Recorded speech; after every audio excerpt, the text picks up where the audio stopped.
तो गाइस कैसे हैं आप सब लोग। बैटल स्पिरिट के एपिसोड 04 के साथ हाजिर हो। तो लास्ट एपिसोड के एंड पे हमने देखा था कि हमारा रोग जो होता है वो यूनिवर्सिटी के बाहर पहुंच जाता है, यानी लोकी कॉलेज में पहुंच जाता है, जहां पर पहले से बहुत सारे स्टूडेंट्स जो होते हैं वो एडमिशन के लिए आए होते हैं। रोग उन सभी को देखता है कि सभी एक से बढ़कर एक वहां पर पागल हैं, क्रिमिनल्स के बच्चे हैं, इसी वजह से सभी काफी ज्यादा नोटोरियस होते हैं। तो रोग कहता है कि अपने गाँव में तो बहुत ज्यादा बोर होता था, लेकिन यहाँ पर मुझे काफी ज्यादा मजा आने वाला है। हमारा रोग कहता है कि मास्टर जोंग ने जहाँ पर मेरे लिए बंदोबस्त करवाया कि मैं जहाँ पर आकर एडमिशन ले सकूं, तो मैं उसके इस मौके को जाने कैसे दे सकता हूं। मैं जहां पर इस लोकी कॉलेज की मिस्ट्रीज को अनफोल्ड करूंगा और साथ ही अपने आप को सबसे स्ट्रांग बनाकर जहां पर से बाहर निकालूंगा। ये मेरे लिए एक चांस है और मैं इस चांस को बिल्कुल भी अपने हाथ से जाने कैसे दे सकता हूं, जब मैं यहां पर इस एकेडमी में स्ट्रांग बन सकता हूं। और इसी के साथ ही यहां पर साइड के ऊपर लोकी कॉलेज की बिल्डिंग का सीन दिखाता है। यहां पर लोकी कॉलेज का डायरेक्टर जो होता है वो एक लड़के को पीट रहा था और उसे कहता है कि मैं तुम्हें कितनी बार कहा है कि तुम यहां पर आकर बिजनेस नहीं कर सकते, लेकिन तुम हर बार यहां पर आ जाते हो। तुम्हें अच्छी तरह से पता होना चाहिए कि तुम्हें यहां पर कोई बिजनेस में नहीं मिलने वाला। तो इसी के साथ दरवाजे के ऊपर नॉक होती है और एक दूसरा वर्कर जो होता है वहां पर से अंदर आता है और उसे कहता है कि मैं अंदर आ जाऊं। तो वो कहता है हाँ ठीक है आ जाओ। तो इसी के साथ उसे कहता है कि डायरेक्टर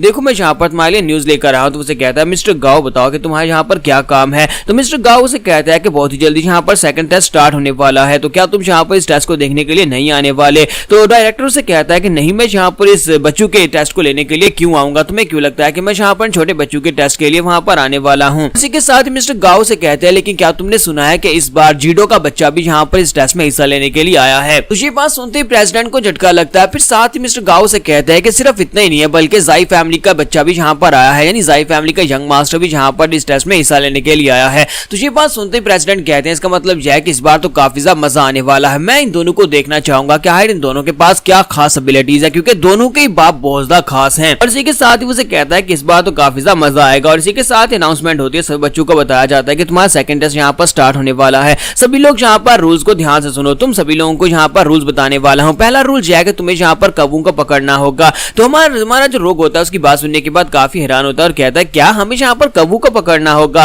साथ ही उन्हें कहा जाता है कि यहाँ पर इस सिटी के अंदर बहुत सारे क्रोस हैं, लेकिन तुम सभी लोगों को सिर्फ और सिर्फ उन्हीं कौवों को पकड़ना है जिनकी टांग के साथ एक स्क्रॉल लगा होगा, जिनके साथ एक मैसेज लगा होगा। और अगर तुम यहाँ पर उन कौवों को पकड़ लेते हो तो उनके लगे हुए मैसेज वाले पिन को उतार लेना और उसके बाद अगर तुम्हारे पास वो एंड तक यानी टेस्ट खत्म होने तक तुम्हारे पास रहा तो तुम इस टेस्ट में पास हो जाओगे। यहाँ पर इसके लिए कोई भी रूल्स नहीं है कि तुम इस कौवे को कैसे पकड़ते हो। तुम दूसरे कैंडिडेट्स के ऊपर अटैक भी कर सकते हो, लेकिन सिर्फ और सिर्फ एक ही रूल है कि तुम किसी की जान नहीं ले सकते। अगर चाहो तो दूसरों के पास उनके स्क्रोल या फिर उनके पास को छीन सकते हो। और एक और बात, यहाँ पर सिर्फ और सिर्फ टोटल 50 ऐसे कौवे हैं जिनकी टांगों के ऊपर यहाँ पर स्क्रोल्स लगे हुए हैं। तो ये बात सुनते अब सभी लोगों में टेंशन बढ़ जाती है। स्पेशली हमारा रोग जो होता है वो सोच रहा होता है कि ऐसा कैसे हो सकता है। हम जो डिसाइपल्स हैं यानी यहाँ पर जो स्टूडेंट्स हैं जो कि इस टेस्ट को देने के लिए आए वो तकरीबन 1000 होंगे, और यहाँ पर सिर्फ और सिर्फ 50 कौवे ऐसे हैं जिनके पास पास है। इसका मतलब यह है कि सिर्फ 50 डिसाइपल यहाँ पर पास हो सकते हैं और बाकी के सभी लोग जो होते हैं बहुत ज्यादा एक्साइटेड हो रहे होते हैं। तुम्हारा रोग कहता है कि इन सभी को तो इस बात से कोई भी हैरानी नहीं हुई, जैसे कि इन सभी लोगों को इस बात से फर्क ही नहीं पड़ता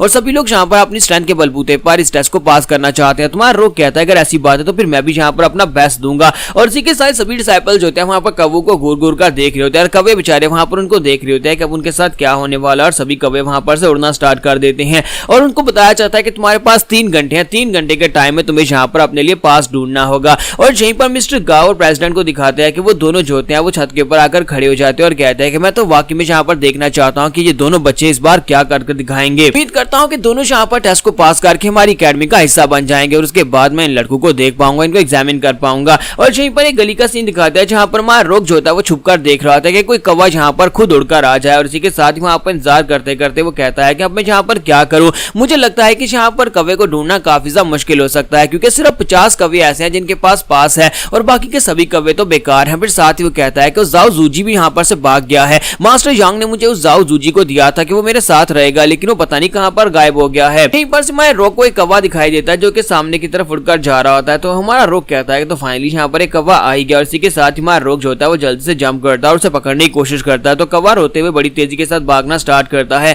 तुम्हारा रोग कहता है कि यहाँ पर से भागने का कोई फायदा नहीं, मैं काफी देर से यहाँ पर तुम्हारा वेट कर रहा था कि कब यहाँ पर कोई कौवा आया, अब यहाँ पर मैं तुम्हें जाने कैसे दे सकता हूँ। और जैसे ही वो उसको हाथ डालने लगता है तो कौवा जो होता है अपनी स्पीड को बढ़ाकर ऊपर चढ़ जाता है, वो बिल्डिंग के ऊपर चला जाता है। तुम्हारा रोग कहता है कि इंटरेस्टिंग, लेकिन मैं तुम्हें भागने नहीं दूंगा। और इसी के साथ हमारा रोग वहीं पर लगे हुए एक डंडे को पकड़ता है और उसके साथ वहां पर फ्लिप करता है और ऊपर की तरफ जंप कर जाता है बिल्डिंग के ऊपर चढ़कर। साथ ही अपनी बैटल स्पिरिट को अपने पांव में एक्टिवेट करता है, गोंगी टेक्निक को यूज करते हुए कहता है कि अब मैं यहाँ पर तुम्हें बिल्कुल भी जाने नहीं दूंगा। हमारे लिए बहुत ही बड़ी ऑनर की बात है कि तुम्हें पकड़ने के लिए मैंने यहाँ पर अपनी बैटल स्पिरिट को एक्टिवेट किया और वो बड़ी तेजी के साथ जंप करता है और इस बार जब वो जंप करता है तो उसको पकड़ ही लेगा। उसका हाथ उसके काफी करीब पहुंच चुका होता है, लेकिन साइड के ऊपर से दिखाते हैं टाई जैंग वहां पर से निकल आता है। टाई जैंग वहां पर विंडो को तोड़ते हुए वहां पर से जंप लगाता है, यानी दूसरी बिल्डिंग में होता है, वहां पर से विंडो को तोड़कर बाहर निकलता है और इसी के साथ ही वो कौवे को पकड़ लेता है और हमारा रोग जो होता है वो उसके रास्ते में होता है और इसी के साथ ही वो रोग के साथ वहां पर टकराता है, जिसकी वजह से हमारा रोग जो होता है नीचे ग्राउंड के ऊपर गिर जाता है। तो वो दोनों ही काफी ऊंचाई के ऊपर बिल्डिंग के ऊपर होते हैं।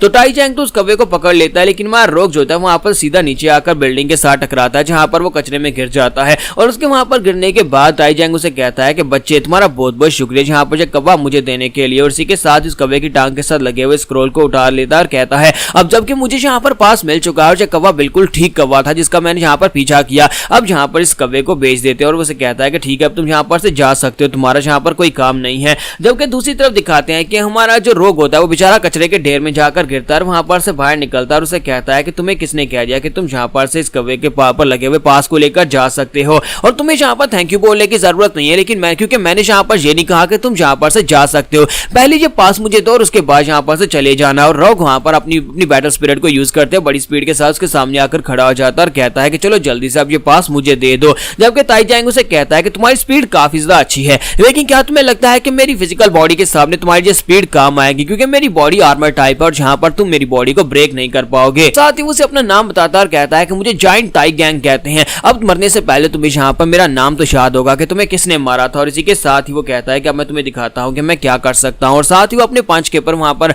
अपनी बैटल स्पिरिट को एक्टिवेट करता है, जिससे उसका पंच होता है वो स्टोन फिस्ट में चेंज हो जाता है और उसे कहता है कि अब देखना जल्दी से अपनी वार स्पिरिट को भुलाओ कि मैं यहाँ पर बाद में किसी को बताने लायक तो हूँ कि तुम्हारे पास यहाँ पर वार स्पिरिट थी और वार स्पिरिट वाले बंदे को मैंने हराया है। वो अपने पंच के ऊपर अपनी पावर्स को रिलीज कर रहा होता है। इसी के साथ ही हमारा जो रोग होता है वो बड़ी तेजी के साथ आगे बढ़ता है और उसे जाकर एक पंच दे मारता है। जैसे वो उसकी चेस्ट के ऊपर पंच मारता है तो उसी के साथ ही वहां पर कुछ भी नहीं होता। तो वो मोटा टाई गैंग उसे कहता है कि मैंने तुमसे कहा नहीं था कि यहाँ पर कुछ भी नहीं होने वाला, मैंने तुम्हें कहा था कि मेरी बॉडी जो है वो बहुत ज्यादा पावरफुल और इंडिस्ट्रक्टेबल है और तुम्हारी इस लिटिल पावर के साथ तुम यहाँ पर कुछ भी नहीं कर पाओगे। और इसी के साथ ही अब टाई जैंग जो होता है वो उसे पंच मारता है। तो जब वो हमारे रोग को पंच मारता है तो वो पंच काफी ज्यादा हैवी होता है, जिससे हमारा रोग जो होता है पीछे गिरता है और साथ ही उसके मुंह से ब्लड निकलना शुरू हो जाता है। तो रोग कहता है कि इसके पंच की वजह से मेरे इंटरनल ऑर्गन्स जो है वो अंदर से ब्लीड कर रहे हैं। तो टाई जैंग उसे कहता है कि तुम तो अभी यहाँ पर से ब्लीडिंग करना शुरू कर दी। टाई जैंग उसे कहता है कि मुझे लगता है कि तुम्हारे पास स्पीड के अलावा कुछ भी नहीं है, लेकिन स्पीड यहाँ पर सब कुछ नहीं होती, स्पीड यहाँ पर तुम्हारे काम नहीं आएगी, तुम तो सिर्फ और सिर्फ एक कचरा ही हो। और साथ ही वो आगे बढ़ता है और कहता है कि अब मैं यहाँ पर तुम्हें एक सबक सिखाने वाला हूँ कि ये जगह यानी लॉगी कॉलेज तुम्हारे जैसे बेकार कचरा लोगों के लिए बिल्कुल भी नहीं है, जहाँ पर तुम्हारे जैसे कचरा लोग आकर स्टडी कर सके। और साथ ही वो जाकर उसे पंच मारता है तो हमारा रोग जो होता है वो जल्दी से जंप करते पीछे की तरफ बढ़ता है ताकि उसके पंच को अवॉइड कर सके। तो वो उसे कहता है कि तुम यहाँ पर कब तक बच पाओगे, तुम कब तक यहाँ पर मेरे पंचेस को अवॉइड कर पाओगे। रोग फिर से वहां पर उसके ऊपर अटैक करने के लिए आगे बढ़ता है और उसे कहता है कि तुम्हें किसने कहा कि मैं यहाँ पर छुपने वाला हूँ, यहाँ पर बचने वाला, मैं तो डायरेक्ट अटैक करने वाला हूँ। इस बार हमारा रोग जो होता है उसके मुंह के ऊपर जाकर किक मारता है, लेकिन टाई जैंग की बॉडी आर्मर बहुत ज्यादा पावरफुल होता है, जिसकी वजह से उसे बिल्कुल फर्क ही नहीं पड़ता। यहाँ पर हमारी एपिसोड 04 का एंड करेंगे और नेक्स्ट एपिसोड में देखेंगे कि आखिर हमारा रोग यहाँ पर इस बड़े टाई जैंग को हराएगा कैसे।